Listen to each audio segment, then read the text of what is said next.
பல யுகங்களாக சுயம்புவாக உருவாகி நெல்லுக்கு வேலியிட்டு நெல்வேலி நாதராக சிவனும் சக்தியும் வேறுபாடின்றி ஒன்றிணைந்து அற்புத புராண கதைகளோடும் கலைநுட்ப வேலைப்பாடுகளோடும் வற்றாத ஜீவ நதியான தாமிரபரணி பலப்படுத்தும் திருநெல்வேலி மாவட்டத்தில் உள்ள நெல்லையப்பர் காந்திமதி அம்மனின் வரலாற்று தொன்மை வாய்ந்த மிக பழமையான நெல்லையப்பர் கோவிலின் சிறப்புகளை பற்றி இந்த பதிவில் காண்போம்.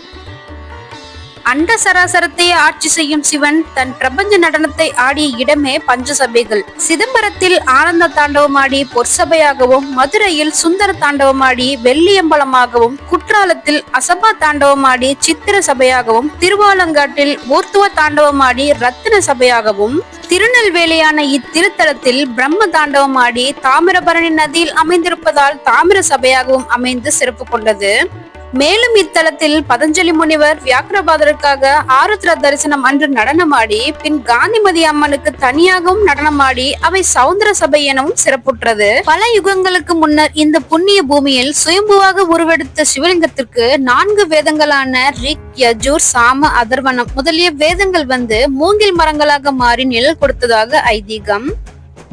வேணு என்றால் மூங்கில் என்ற அர்த்தத்தோடு வேணுவனம் என்ற பெயரே காலப்போக்கில் திருநெல்வேலியாக மாறியது.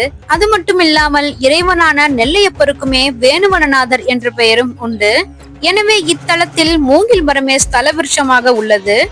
திருநெல்வேலி என பெயர் வர காரணம் அதன் புராண கதையே. அதாவது முன்னொரு காலத்தில் வேதப்பட்டர் இறைவனுக்கு பிரசாதம் செய்ய தினமும் நெல்மணிகளை வெயிலில் காய வைப்பார். அப்படி ஒரு நாள் காய வைத்துவிட்டு தாமிரபரணியில் குளிக்க சென்ற நேரம் அடைமழை பெய்ய நெல்மணிகள் தண்ணீரில் அடித்து சென்று விடுமே என்ற அச்சத்தோடு வந்த வேதப்பட்டருக்கு அதிர்ச்சியான சம்பவம் நடந்தது. நெல்லில் மட்டும் வெயில் அடித்து நெல்லுக்கு வேலியிட்டது போல நெல்லை சுற்றி மழை பெய்ய வேணுவனம் என்ற பெயர் நெல்வேலி என்ற பெயருடன் ஈசனும் நெல்வேலி நாதர், நெல்லையப்பர் என்ற நாமங்களோடு திருநெல்வேலி என்றானது. ஆசியாவில் உள்ள மிகப்பெரிய பழங்கால கோயில்களில் ஒன்றாக தெற்கில் இருந்து வடக்கில் 756 அடி நீளமும் மேற்கிலிருந்து கிழக்காக 378 அடி அகலமும் கொண்டு தமிழ்நாட்டில் எந்த கோயிலும் இல்லாத சிறப்பம்சமாக நெல்லையப்பர், காந்திமதி அம்மன் மற்றும் சயன கோலத்தில் பெருமாள் என 3 முக்கிய மூலவர்கள் சுயம்புவாக ஆதி காலத்திலிருந்தே அருள் தருகின்றனர். தன் தங்கையான காந்திமதி அம்மன் திருமணத்திற்கு வந்த பெருமாள் தங்கையை தாரை வார்த்து கொடுத்துவிட்டு தங்கையை திருமணம் செய்து கொண்டதற்கு நன்றி கடனாக இங்கேயே சயன கோலத்தில் தங்கி எப்போதும் மகாலட்சுமியை மார்பில் கொண்ட பெருமாள் இத்தலத்தில் மட்டும் சிவலிங்கத்தை மார்பில் ஏந்தி அருள்கிறார். இங்குள்ள கல்வெட்டுகள் கிபி 950 ஆண்டுக்கு முன்பு வட்டெழுத்து, கிரந்தம், தமிழ், கன்னடம் போன்ற எழுத்துக்களில் பொறிக்கப்பட்டுள்ளது. அந்த காலகட்டத்தில் பாண்டியர்களின் முக்கிய தலைநகரமாக விளங்கிய மதுரைக்கு அடுத்தபடியாக திருநெல்வேலி 2ஆம் தலைநகரமாக விளங்கியது. கிபி 7ஆம் நூற்றாண்டில் சிறந்த கட்டடக்கலையாக 14.5 ஏக்கர் பரப்பளவில் இக்கோயில் கட்டப்பட்டு பின் அவர்களின் தலைமுறைகளாக முதலாம் குலசேகர பாண்டிய மன்னனால் கிபி 13ஆம் நூற்றாண்டில் விரிவுபடுத்தி பின் நின்று சீர் நெடுமாறன் என பல மன்னர்கள் கட்டப்பட்டுள்ளது. நெல்லையப்பருக்கு தனி ஆலயம், காந்திமதி அம்மனுக்கு தனி ஆலயம் என தனித்தனி கோயில்களாக இருந்ததை 2 கோயில்களையும் இணைக்கும்படி 1647 வடமலையப்ப பிள்ளையார் என்பவர் சங்கிலி மண்டபத்தை கட்டி இணைத்தார். நந்தி மண்டபம், 36 விநாயகர்கள், ஊஞ்சல் மண்டபம், திருக்கல்யாண மண்டபம், 1000 கால் மண்டபம், வசந்த மண்டபம், சோமவார மண்டபம், சங்கிலி மண்டபம் என கோயில் குளமாக ஸ்வர்ண புஷ்கரணி, கோயிலுக்கு வெளியே சந்திர புஷ்கரணி என 32 தீர்த்தங்கள் உள்ள பிரம்மாண்டமான கோயில். இத்திருத்தலத்தில் நெல்லையப்பரின் ஆத்ம பத்தினியாக சக்தி வாய்ந்த காந்திமதி அம்மன் அருள் தருகிறார். காந்தி என்றால் மிகுந்த மகிழ்ச்சி, மதி என்றால் அறிவு, ஞானம் என்றும் சொல்லலாம். அப்படி தன்னை வேண்டுவர்களுக்கு ஆனந்தமாக அள்ளி அள்ளி கொடுப்பவள் தான் காந்திமதி அம்மன்.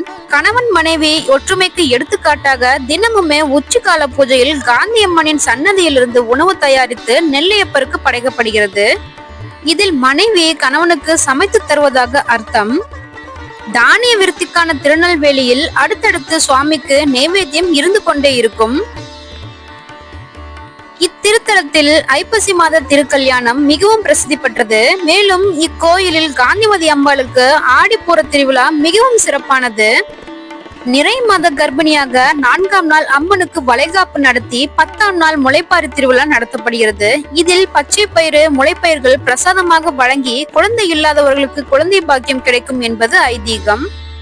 வேறு எந்த சிவன் கோயில்களும் இல்லாத காட்சியாக பிரதோஷ காலத்தில் அம்மன் சன்னதியில் உள்ள நந்திக்குமே அபிஷேகங்கள் நடத்தப்படுகிறது. ஏனென்றால் இக்கோயில் கணவனுக்கு மனைவி இணையானவள் என்பதால். தமிழ்நாட்டில் உள்ள கோயில்களிலே காலத்தால் மிக பழமையானதாக திருநெல்வேலி நெல்லையப்பர் கோவிலின் இசைத்தூண்கள் மிகவும் சுவாரஸ்யமானது. காரணம் கல்லிலே எழும் அந்த சப்த ஸ்வரங்கள் தான். இந்த இசைத்தூண்கள் மணி மண்டபத்தில் அமைந்துள்ளது. நின்ற சீர் நெடுமாறன் என்ற பாண்டிய மன்னன் இதை கட்டினார். இங்கு உள்ள மொத்த 48 இசைத்தூண்களிலுமே மிருதங்கம், கடம், சலங்கை, வீணை, மணி போன்ற சத்தங்களோடு மொத்தம் 53 ராகங்களும் கேட்பதால் இதை ஸ்ருதிக்கான லய வகை தூண் என அந்த காலத்தில் இடறு என்றும் அழைத்தனர். அந்த கால மக்கள் இந்த சத்தங்களை கேட்க ஒரு மரக்கட்டையில் மான் கொம்பை மாட்டி தட்டும்போது சரியான ஸ்வரங்கள் கேட்டு அக்காலத்தில் மகிழ்ந்தனர். திக்கெல்லாம் புகழரும் திருநெல்வேலி என திருஞான சம்பந்தரும் சேக்கிழாரும் வணங்கிய பாண்டி நாட்டில் பாடல் பெற்ற 14 தேவார ஸ்தலங்களில் இந்த நெல்லையப்பர் கோவிலும் ஒன்று. 63 நாயன்மார்கள் சன்னதியின் அருகில் தாமிரபரணி ஆறை தாயாக நினைத்து சிலை வடிவில் தரிசிக்கலாம். மேலும் சிறப்பாக தாமிரபரணி அன்னைக்கு ஆவணி மூலம் தைப்பூச நாட்களில் சிலையை நதிக்கே எடுத்து சென்று தாமிரபரணியில் நீராட செய்வது விசேஷமான ஒன்று.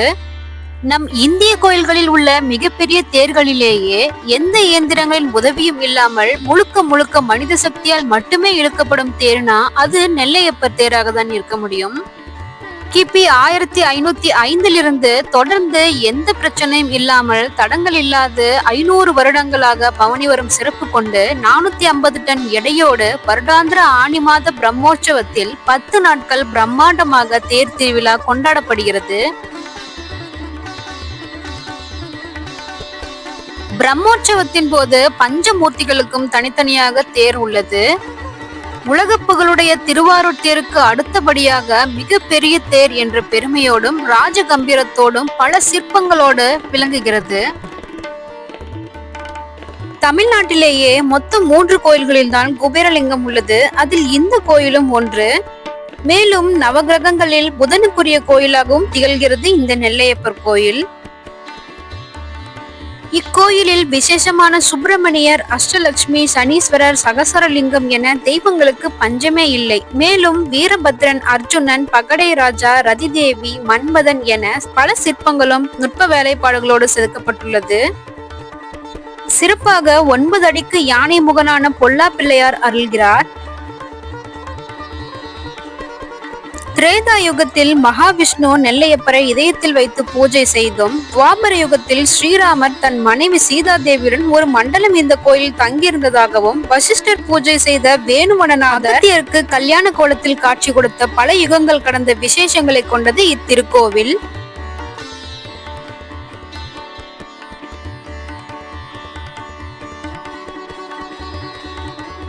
ஆக மொத்தம் வரலாறு, கலாச்சாரம், ஆன்மீகத்தின் சங்கமத்தை உள்ளடக்கி ஒவ்வொரு தெய்வமும், ஒவ்வொரு சடங்கும், ஒவ்வொரு கல்வெட்டும் பல நூற்றாண்டுகளின் கடந்த கால கதைகளை சொல்லும். கண்டிப்பாக ஒவ்வொருவருமே வாழ்க்கையில் ஒரு முறையாவது தரிசிக்க வேண்டிய முக்கியமான சிவஸ்தலம் இத்திருக்கோவில்.